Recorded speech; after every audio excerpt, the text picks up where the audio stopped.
Salam alaikum, bonjour tout le monde. Comme ça a été prévu hier après-midi, je me mets en direct aujourd'hui à 10 heures afin de faire un premier rappel du chapitre 1 qui a été dispensé en 5 séances présentielles déjà. Pour vous accompagner, je remercie toutes les personnes qui sont connectées. J'ai mis à votre disposition 8 images fondamentales. Ces 8 images, c'est pour rappeler les principales différentes séquences du chapitre 1. J'espère que tout le monde va bien, que toutes les personnes qui vont se connecter bénéficieront de cette première séance de rappel chapitre 1. Si nécessaire, on aura une seconde séance l'après-midi à 18 heures. Si on termine, donc, on se donnera un nouveau rendez-vous pour démarrer le chapitre 2. Je signale que ce rappel du chapitre 1 se déroule dans le cadre de la formation de licence fondamentale. On est 6 semestre 6 à la faculté des sciences juridiques, économiques et sociales de Rabat. Les groupes que j'assure, c'est les groupes A et C, ainsi que le groupe de temps aménagé, auprès desquels, les étudiants du temps aménagé, auprès desquels je m'excuse, puisque normalement ils doivent suivre un tel live la nuit, à partir de 18 heures. En prenant en considération que pas mal d'eux sont en post-travail ou sont interpellés par le devoir. Et du coup, donc, ils auront cette vidéo qui sera et également sur la chaîne, et donc le lien sera mis sur le site de la faculté. Ils auront à revenir. Sinon, ils peuvent assister, si l'on programme des séances live à 18 heures, ils peuvent également assister. Je rappelle qu'il s'agit du module de l'audit général que j'avais appelé les fondamentaux de l'audit. Les 8 images qui ont été partagées ce matin-là vous permettront de se retrouver rapidement, mais nullement ne remplace le cours en PDF qui est mis à votre disposition, que vous pouvez parcourir à fur et à mesure que je suis en train de faire cette présentation matinale. Donc, allez-y pour gagner du temps. Euh, je reviens à la question initiale. Il y avait un petit problème de connectivité. Désolé, comme je l'avais signalé, il y a une forte charge sur les réseaux et d'autant plus que beaucoup d'élèves et beaucoup d'étudiants se mettent en ligne pour suivre leurs cours. On revient à nos moutons. J'avais dit que l'audit général est un élément fondamental de bonne gouvernance de toute autre institution. Qui dit bon gouvernance, malheureusement la connectivité n'est pas au point, donc je reviens avec vous. Je me suis mis au debout pour avoir meilleur. Je disais que c'est un élément essentiel de bonne gouvernance dans n'importe quelle organisation. Et du coup, qui dit bonne gouvernance, donc dit bon fonctionnement envers la performance. Fondamentalement, l'audit n'a de puissance, n'a de force que si il est déjà inscrit dans les textes fondateurs de l'organisation. Si c'est l'État, par exemple, c'est dans la Constitution, qu'il soit écrite ou qu'il soit coutumière. Si c'est une institution autre que l'État, entreprise, club sportif ou autre, c'est dans ses statuts. Dans ses statuts, et l'un des éléments essentiels à reconnaître pour l'audit, c'est que c'est un organe suprême qui doit être généralement rattaché au sommet stratégique de l'organisation ou qui vient de l'extérieur de l'organisation et qui doit bénéficier de l'indépendance.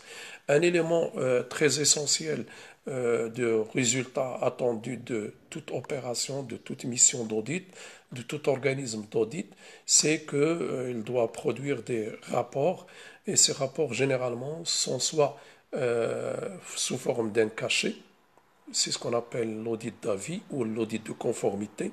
C'est un peu comme le cas de commissariat aux comptes ou de certification qualité, ou c'est des rapports de recommandation où l'on retrouve les pistes à suivre d'amélioration.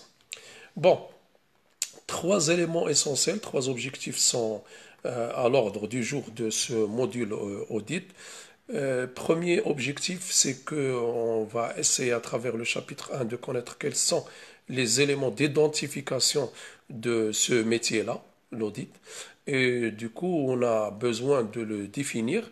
Je reviendrai dans un second temps sur départager l'audit stratégique de l'audit opérationnel et je terminerai avec les métiers voisins, une comparaison avec les métiers voisins de l'audit.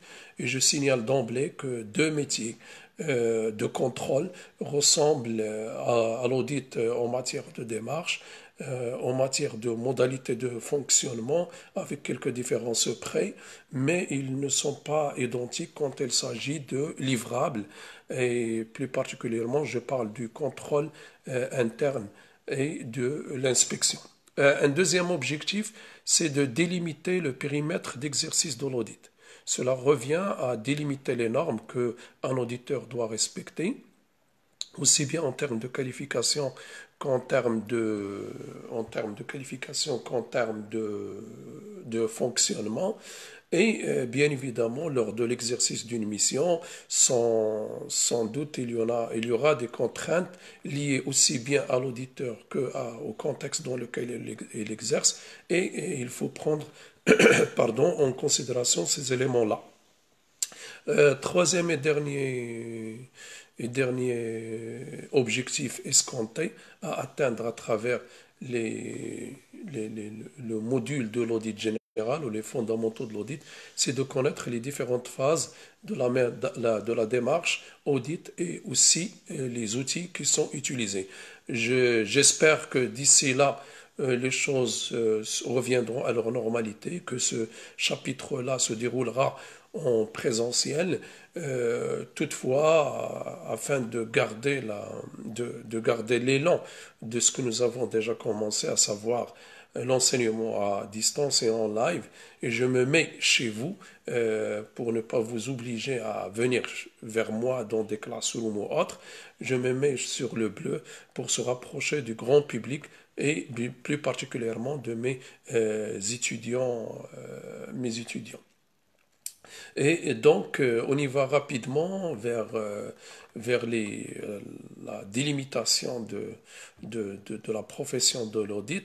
Vous avez dans les images que j'ai partagées un schéma comme à boîte à Condor où il y a l'audit au centre, où il y a Weekly qui l'entoure. C'est un peu le schéma que j'aimerais que vous gardez en tête.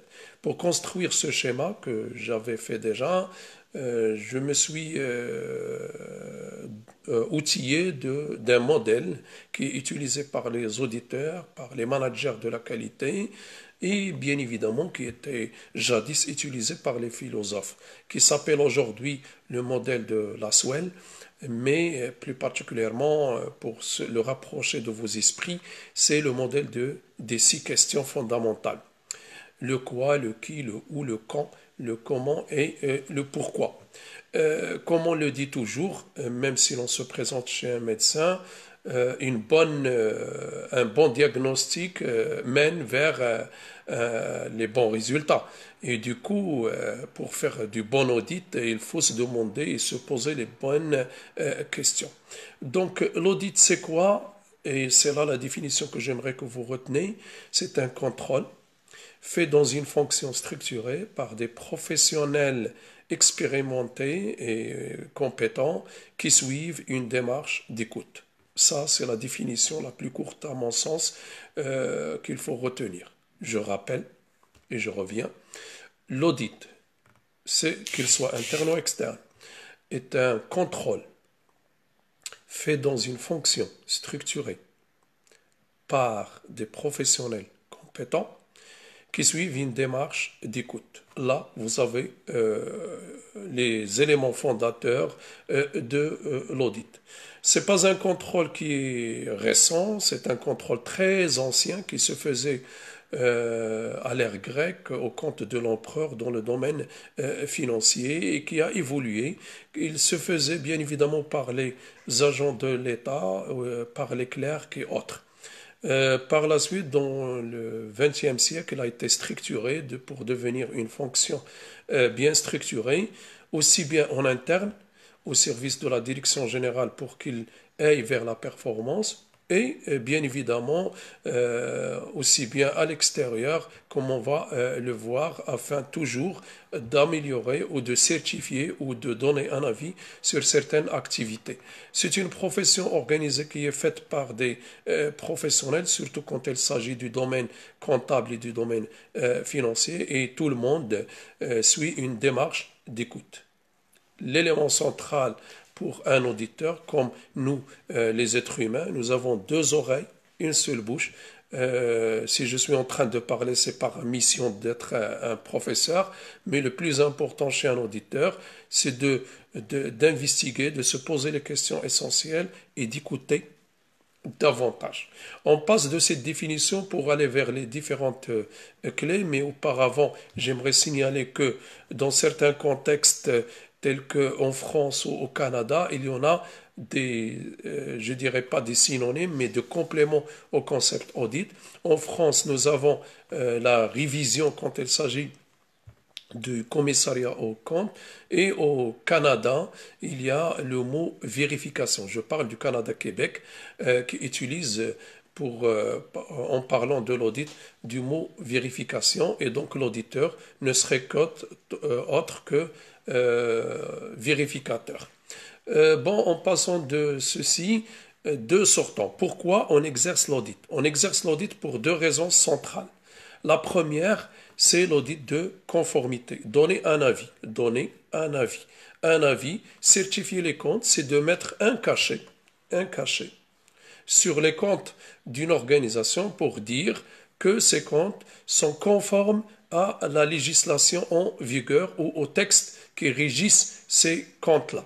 Si l'on parle des comptes des entreprises, à savoir leurs sortants qui sont les états de synthèse. Les états de synthèse, à la fin de l'année, pour la plupart des organisations, il y a une certification au compte, donc un cachet à faire.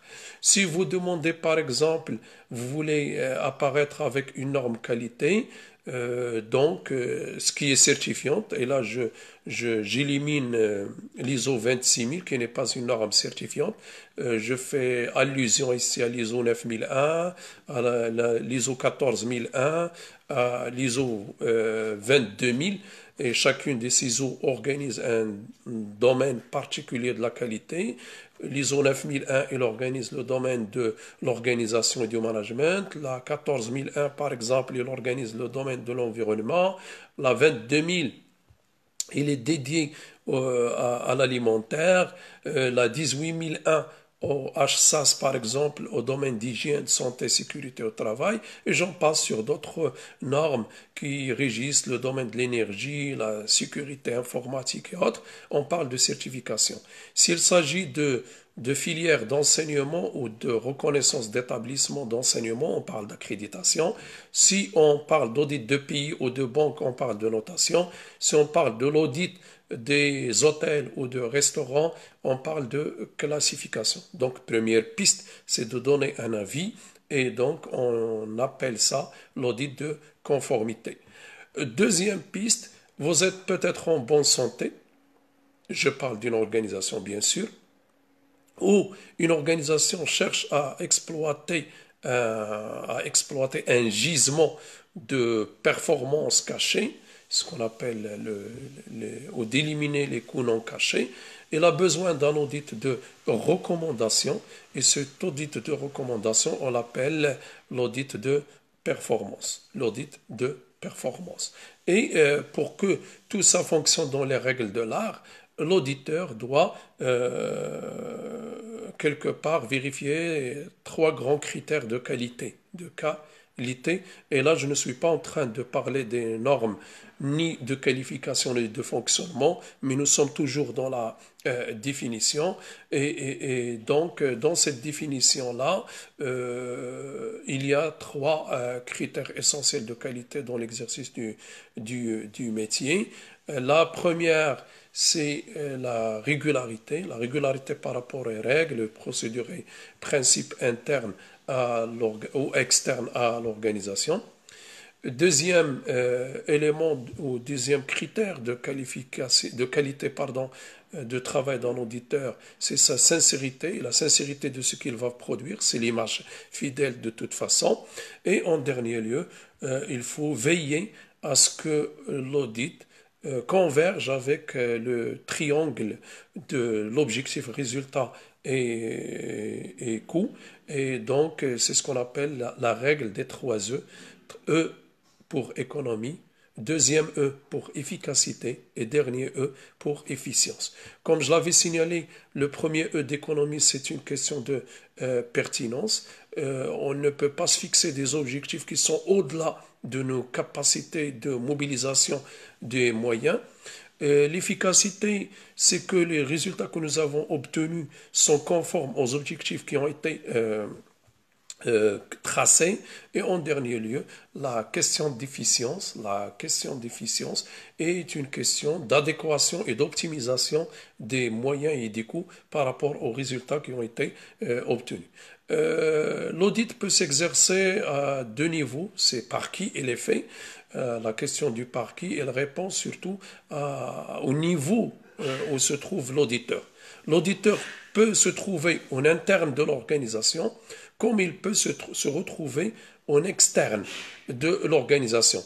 S'il se retrouve à l'interne de l'organisation audité, on l'appelle l'auditeur interne. Auditeur interne. Et sa mission fondamentale, c'est de contribuer à améliorer ou à augmenter la valeur ajoutée de l'organisation.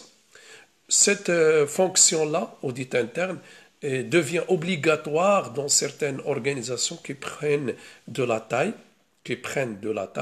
ou dans des organisations qui aimeraient, par exemple, avoir une certification externe telle que la certification qualité. L'audit externe, quant à lui, c'est un audit qui vient de l'extérieur de l'organisation auditée, et qui a pour mission soit la certification des comptes, soit comme on l'a vu déjà donner des recommandations. Cet audit externe, il est fait généralement par des pairs, des personnes compétentes dans leur domaine d'action.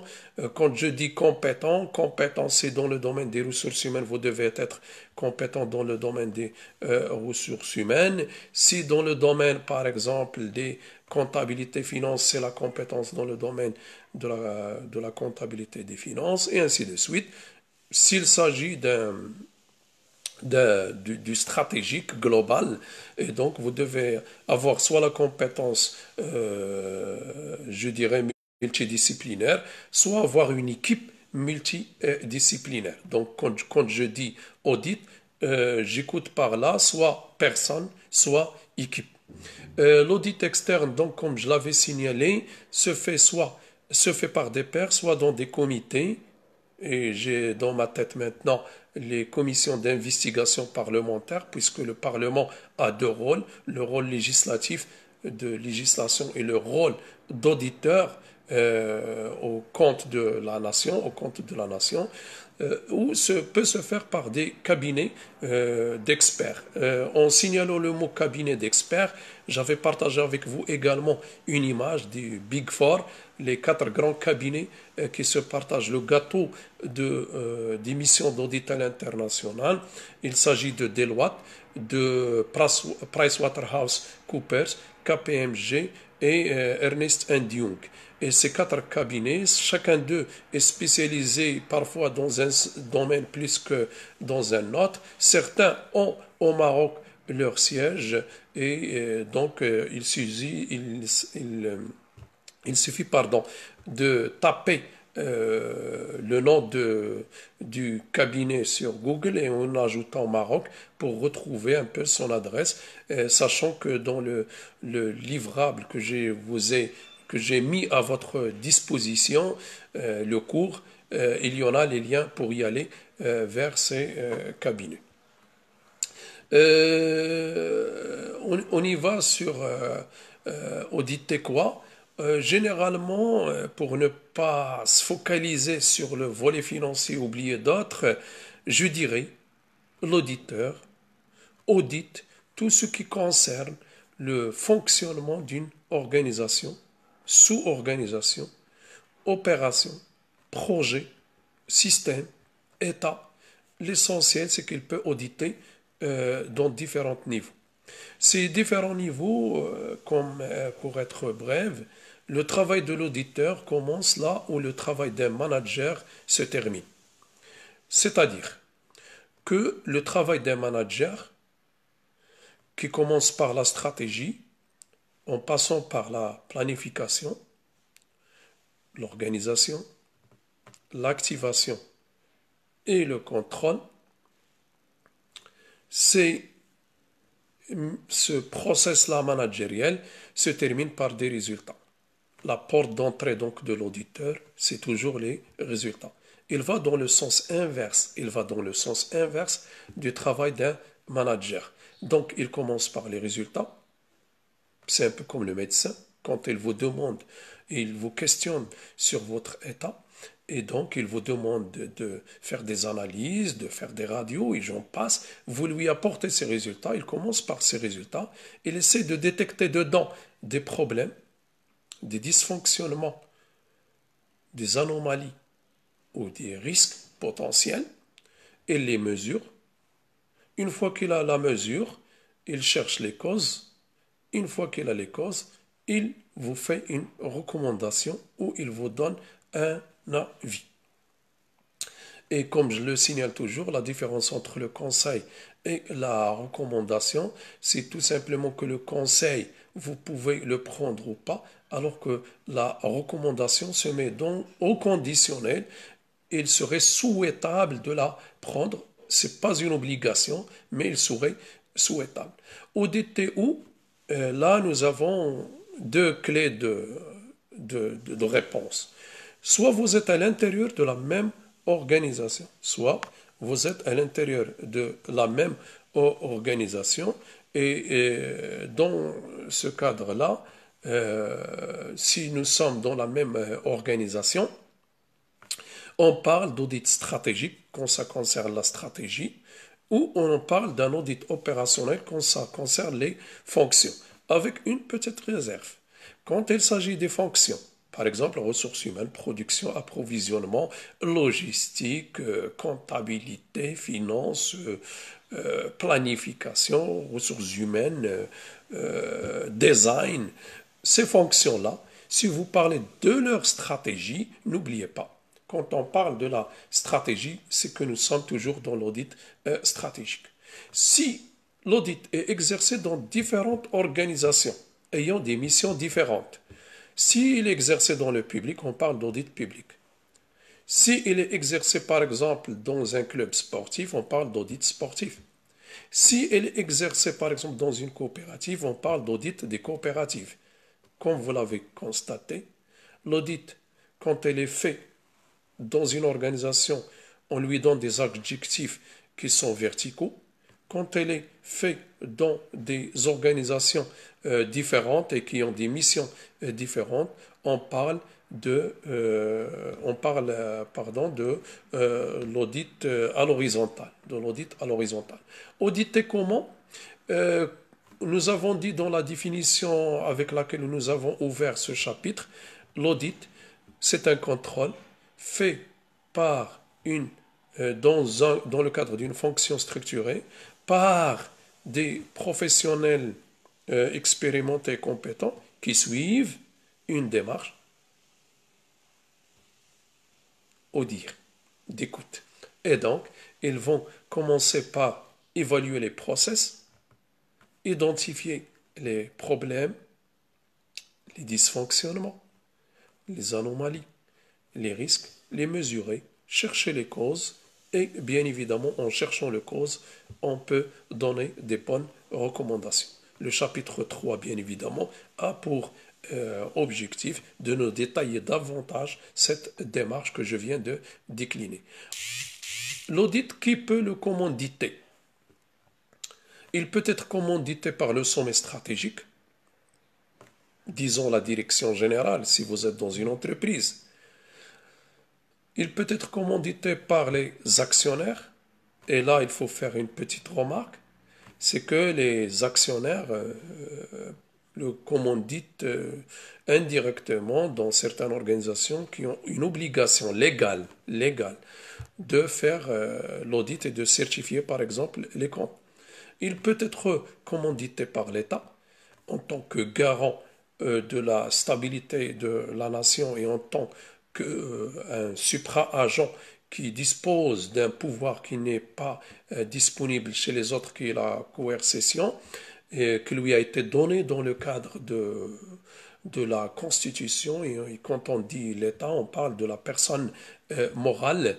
Et cette personne morale, c'est elle qui organise quelque part et qui intervient en cas de nécessité la vie des autres acteurs. Et ça peut être commandité également par les bailleurs de fonds, par exemple une banque, s'il te donne de l'argent, elle est en droit de commandité audit, le Fonds monétaire international, la Banque mondiale, le fonds pour les pays, et ainsi de suite. Et passons à une autre dimension, et c'est la dernière dimension de définition de l'audit, et j'espère que je n'étais pas très long, que je n'ai pas dépassé le timing fixé. J'avais prévu 20 minutes, et du moment que ça fonctionne jusqu'à nouvel ordre dans cette vidéo live et avec la connectivité, ça fonctionne assez bien, donc je continue jusqu'à 30 minutes. Et donc, l'audit peut se faire d'une manière pluriannuelle, comme il peut se faire d'une manière annuelle. Il est annuel surtout quand il s'agit de l'opérationnel. Pour les grandes entreprises, cette annualité peut être le trimestre, parce que l'organisation est de grande taille. Il pluriannuel quand il s'agit de la stratégie, c'est-à-dire vérification du déjà réalisé de cette stratégie ou pour fixer une nouvelle stratégie. Il peut se faire d'une manière légale, c'est-à-dire par la force de la loi, c'est par la force des textes juridiques. Dans ce cas de figure, j'ai en tête la certification surtout des comptes ou l'exercice qui se fait par l'un des organes de l'État qui est le plus connu, qui est la Cour des comptes. Elle exerce son métier d'une manière légale. Et dans le cas de la Cour des comptes, j'attire votre attention qu'elle a deux casquettes à la fois. Elle est interne à l'État, à l'organisation de l'État, et elle est externe par rapport aux organismes qu'il visite. Donc, à la fois, il a les deux adjectifs, on peut lui attribuer les deux adjectifs. Bien évidemment, il y en a d'autres structures qui font la même, je dirais pas la même mission, mais qui ont les mêmes missions d'audit, telles que l'IGF et autres, et les inspections générales territoriales de l'administration territoriale. J'ai déjà signalé le Parlement, donc quand on parle de l'État, comme vous l'avez constaté, j'essaie de ne pas faire une distinction entre l'audit interne et l'audit externe, sachant qu'ils ont les mêmes fondamentaux qu'ils sont l'audit, mais avec des décalages quand il s'agit de l'exercice. Comme je l'avais signalé, je reviens à mes moutons, légal, et donc il s'adosse sur un texte juridique, soit il se fait d'une manière contractuelle, et qui dit contractuel, contrat, le mot contrat renvoie au terme de référence, TDR, ou renvoie au cahier de prescription spécial ou TDR, ou les termes du contrat qui a été fait avec l'auditeur. C'est-à-dire que l'auditeur ne fera que ce qui lui a été demandé à faire dans le cadre du contrat. Rapidement, je passe à une section supplémentaire qui a été ajoutée pour mes étudiants. C'est la distinction entre l'audit stratégique et l'audit opérationnel. Ce qui est de l'audit stratégique, comme je viens de le signaler à l'instant, il est pluriannuel. Donc, il se fait généralement selon la périodicité de la stratégie, euh, avec une moyenne managérielle entre 3 à 5 ans.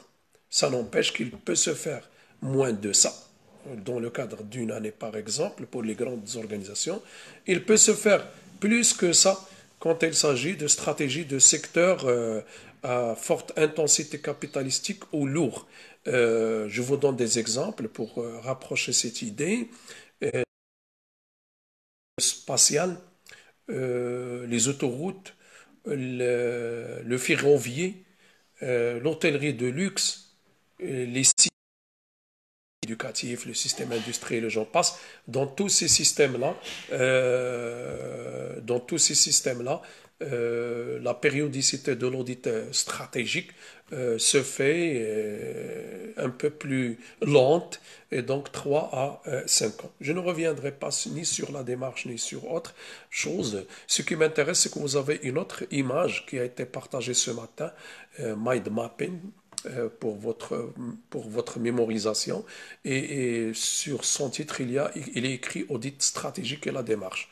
Globalement, un auditeur stratégique commence par le fameux SWOT, SWOT, Strongest Weakness, Opportunities, Traits, les forces et faiblesses de l'organisation et les opportunités et menaces. Il commence par les vérifier. C'est pas à lui de les faire ou de les travailler parce que c'est le travail d'un manager, mais c'est un peu le cadre.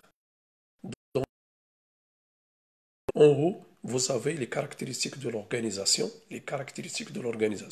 ses forces et ses faiblesses. Et en bas, vous avez la deuxième limite qui est les opportunités et menaces de l'environnement externe. En faisant cette limitation, notre auditeur va se poser 6 questions fondamentales en allant de l'arrière, c'est-à-dire à l'envers de l'organisation.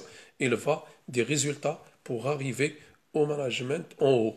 Dans les 6 questions, pour ne pas vous attarder, une première question sur les résultats et sur le système de contrôle qui a vérifié ces résultats. 2 questions. Ces 2 questions se font avec l'aide de 2 yeux. L'œil de l'efficacité, l'œil de l'efficience. Les résultats ont-ils été efficaces, c'est-à-dire conformes aux objectifs? Ont-ils été efficients, c'est-à-dire conformes aux moyens dont on dispose? Bien évidemment, puisque l'on est en train de parler du stratégique, on ne peut pas nier de contrôler le contrôle. Et c'est là où on dit l'audit et le contrôle du contrôle. Et donc, on se demande, est-ce que les moyens du contrôle interne étaient suffisants et déployés pour mener à bien la mission du management et donc de donner les résultats. Les prochaines questions sont le troisième E d'économie. Et donc, la question 3 et la question 4, la question 3 et la question 4 sont des questions de pertinence ou d'économie. Il s'agit de vérifier la méthodologie des choix des actions et de vérifier est-ce que les choix qui ont été pris étaient pertinents. On rappelle, obtenir une stratégie, c'est de faire un diagnostic interne, externe. 2. Déterminer les alternatives possibles. 3. Mesurer chaque alternative en coût-avantage. 4. Faire un choix. Le mot que je viens de signaler, choix, s'appelle stratégie. Cette stratégie peut être unique, comme elle peut être flexible, comme font les grandes organisations.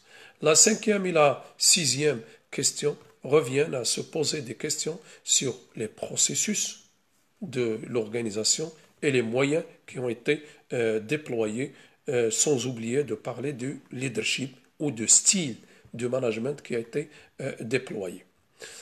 Pour l'audit opérationnel, c'est l'audit qui concerne le fonctionnement opérationnel des différentes fonctions qui composent une organisation. Bien évidemment, plus une organisation a une grande taille, plus elle a de fonctions. Pour vous rapprocher rapidement des fonctions d'une organisation, il suffit d'aller taper sur Google la chaîne de valeur, la chaîne de valeur de Michael Porter, l'un des gourous du management, pour connaître ses fonctions. Fondamentalement, il y en a 5 fonctions verticales, 4 fonctions horizontales. On dit verticales, c'est-à-dire qui se suivent, qui se succèdent. L'une doit devancer l'autre dans une relation de client-fournisseur. Et donc, nous avons tout d'abord la logistique externe, la production, la logistique interne, le commerce, la vente, et vous avez les services, y compris les services après-vente. Pour l'horizontal, vous avez les ressources humaines, l'approvisionnement, vous avez également l'approvisionnement, vous avez le design et en dernier lieu, vous avez l'infrastructure. S'il vous plaît, à ne pas confondre l'infrastructure qui sont les routes et les autoroutes et j'en passe avec l'infrastructure qui est identifiée par Michael Porter. L'infrastructure de Michael Porter, c'est la direction générale et les services rattachés. Les services rattachés, comptabilité, finance, communication, relations externes, contrôle de gestion, l'audit lui-même, département de la qualité et l'un des derniers né, la veille, le département de la veille stratégique. Donc tous ces départements-là que je viens de signaler, qu'ils soient verticaux, 5, qu'ils soient horizontaux, 4, tous doivent faire objet d'audit. Et je vais zoomer sur des départements qui sont assez standards. Le département comptable, on peut lui ajouter le financier, donc on va parler comptable et financier parce qu'ils ont les mêmes fondamentaux de travail, à savoir les états de synthèse. Je vais parler rapidement de l'audit commercial que l'on va décomposer en deux, l'audit marketing et l'audit de vente, et en dernier lieu, l'audit ressources humaines. Il ne s'agit pas d'aller en détail, parce que là, on doit être au niveau master, dans un master spécialisé en audit, mais de vous donner les initiales. Audit comptable, c'est vérifier, réviser, afin de certifier les états de synthèse d'une organisation. Vérifier, réviser et examiner les états de synthèse ne peut pas se faire dans l'air. Il se fait sur pièce et sur place, avec des documents comptables, par référence au Code général normalisé de la comptabilité, et c'est pas un ou, et par rapport au plan comptable de l'organisation en question. Parce que au Maroc, par exemple, il y en a des organisations qui ont des plans comptables spécifiques, tels que les coopératives, les associations, les banques et j'en passe. Sur place, c'est les inventaires. Et donc, cet audit-là cherche plus particulièrement l'image fidèle, la régularité et le respect des 7 principes fondamentaux de la comptabilité. Et donc, si notre auditeur, qui est le commissaire aux comptes, est satisfait de ce qu'il a regardé, il donne son avis. Généralement, c'est un avis qui est avec acceptation ou acceptation sous réserve ou un refus. Ce qui est de l'audit financier, on passe de bilan comptable, qui est un bilan de patrimoine, à un bilan financier. C'est-à-dire qu'il faut transformer le bilan comptable, et c'est le travail des analystes financiers, il faut transformer le bilan comptable en un bilan financier de capacité de liquidité croissante par rapport à une exigibilité des dettes croissante. Et donc on l'appelle le bilan de liquidité exigibilité croissante, à travers lequel on va calculer des ratios pour s'assurer sur la santé ou recommander à une organisation d'améliorer sa santé financière. Et vous avez compris qu'on revient sur des indicateurs de liquidité, de solvabilité ou de résultats. Bref, et si vous êtes dans une organisation particulière, telle que la banque par exemple, ne pas oublier qu'il y en a d'autres indicateurs qu'il faut chercher ou qu'il faut calculer et que nous appelons les indicateurs des règles prudentielles ou également les indicateurs de BAL 1, BAL 2 et BAL 3. Et les règles prudentielles, c'est la banque centrale du pays. Dans notre cas de figure, c'est la Banque du Maroc qui veille à ce que ces indicateurs soient en bonne et due forme chez les banques. On passe rapidement à l'audit de commercial. L'audit commercial, comme je l'avais signalé, je vais le diviser en deux. Dans le commercial, il y a deux grandes fonctions, la fonction marketing et la fonction de vente. La fonction de l'action, de la conception commerciale, concevoir comment on va vendre, c'est le marketing, et de l'action commerciale, c'est d'aller au terrain et se comporter en tant que vendeur. Pour la première, l'auditeur va se demander plus particulièrement sur s'il veut faire même au-delà de l'opérationnel. L'opérationnel, il suffit de se demander sur les 4 P, ou si les 4 P, product, price, place et promotion. Si nous sommes dans d'autres domaines tels que le secteur, le système industriel, on doit ajouter un 5e P, relationship. Si nous sommes dans le territorial, on doit ajouter d'autres P. Bon, ça c'est l'opérationnel. Si vous êtes dans le stratégique, comme d'habitude, il faut segmenter, il faut se positionner, il faut cibler. Et donc l'auditeur va revenir sur ça. Clos le volet de l'audit marketing, et je rappelle, l'audit s'il vous plaît, c'est le fameux scanner. Et donc, même si on lui ajoute des adjectifs, il faut toujours garder à la tête, il faut toujours garder à la tête que la définition qu'on vient de donner tout à l'heure reste la même avec des adaptations. C'est un peu comme si quand vous vous mettez sur un poste radio et vous essayez de régler la fréquence. On règle la fréquence de l'audit selon l'audit que nous allons faire. Donc, je viens de dire que pour le côté de vente, c'est plus particulièrement l'organisation de la fonction vente, comment il est organisé, comment il est hiérarchisé, les objectifs qui ont été tracés, la force de vente, comment il fonctionne, la force de vente, c'est-à-dire les vendeurs. La force de vente, c'est les vendeurs. Et bien évidemment, comment les choses ont été contrôlées. Comme d'habitude, il faut commencer par les résultats commerciaux tels que le chiffre d'affaires en allant jusqu'au directeur commercial, c'est-à-dire voir comment ça fonctionne, les process et tout ça. Dernier élément et avec lequel je vais terminer cette première séance, tout en jetant un regard sur vos commentaires, si vous avez des commentaires particuliers, je vais prendre ces commentaires-là puisque je suis en train de faire le live avec mon téléphone tout en ayant devant moi l'affichage du cours pour suivre avec vous rapidement sur une TV.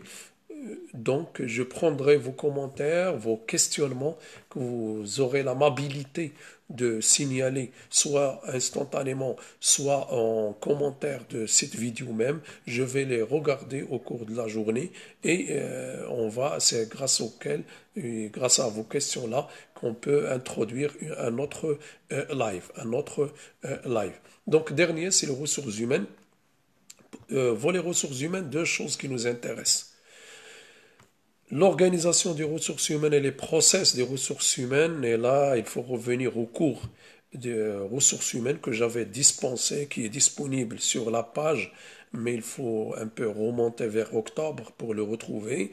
Si j'ai le temps, je vais le reposter à nouveau, de manière à ce que vous arrivez rapidement à le retrouver. Donc l'auditeur revient sur deux choses, deux, pas plus. Le climat du travail et la régularité des process par rapport à ce qui est demandé et exigé ou fixé dans les statuts de l'entreprise, plus particulièrement le statut du personnel. Bien évidemment, l'auditeur doit faire très attention. Est-ce qu'il est dans une organisation publique? Là, par exemple, vous avez le statut de la fonction publique ou les statuts particuliers des fonctionnaires de l'État. Par exemple, nous, enseignants, nous avons un statut particulier et ainsi de suite. Les magistrats ont leur propre statut et j'en passe. Si vous êtes dans le privé, c'est le code de travail plus particulièrement, les conventions collectives, les contrats de travail des gens, du personnel, chacun a son contrat et ainsi de suite et ainsi de suite. Ainsi, je vous remercie d'avoir suivi cette première vidéo live. J'ai gardé pour vous au chaud une troisième et dernière section. Quels sont les métiers voisins? Quels sont les métiers voisins de l'audit auquel on va faire une comparaison avant d'introduire le chapitre 2 qui était en fait l'objet de la séance de cette semaine, mais puisque je m'adresse aussi bien à mes étudiants qui étaient en présentiel qu'au grand monde, donc j'ai préféré faire un rappel. Je m'excuse sur la vitesse peut-être avec laquelle j'allais, mais comme vous le savez, quand on est en séance vidéo, c'est pas comme en présentiel. Également, je m'excuse auprès de mes étudiants qui ont l'habitude que je translate avec des exemples, avec des adages à la marocaine. Là, quand on a assez de temps pour essayer de se rapprocher davantage, de se rapprocher d'une réalité davantage. Et je donnerai, pour terminer, un des adages, s'il vous plaît, le contrôle. C'est le tableau de bord que vous voyez devant vous en conduisant, si vous conduisez une voiture. Bien évidemment, maintenant, vous êtes appelé à rester à domicile, donc vous allez conduire moins, sauf si vous avez besoin. Et la visite technique qui vient de l'extérieur, qui est indépendante, c'est l'auditeur. Je vous souhaite une bonne journée. Bye bye. Vous aurez sur ma page la suite des événements. Je vais écrire bien évidemment, soit en programme le soir, soit si vous souhaitez, on programme la matinée à 10 heures demain. Et donc, je vais lancer un petit sondage. Selon ce qu'il va donner, on va programmer. Merci à vous. Merci à toutes les personnes qui étaient en direct avec moi. Déjà, vous montrez un intérêt particulier, plus d'une centaine de personnes qui intermittaient et qui étaient connectées, plus particulièrement des anciens étudiants qui étaient chez moi, par exemple, en management hôtelier, qui étaient déjà en licence. Je salue ici l'un des meilleurs étudiants que j'ai eu, qui a fait le Sénégal dans son PFE de fin d'année. Il se connaît, il se reconnaît. Et bien évidemment, je salue également certains étudiants qui ont étudié avant chez moi, qui sont aujourd'hui soit en master marketing, soit ça en master ressources humaines, qui sont ailleurs. Je vois également l'image de l'un des meilleurs debaters du Maroc, Monsieur Khalil. Et donc, merci à vous tous. Bonne journée.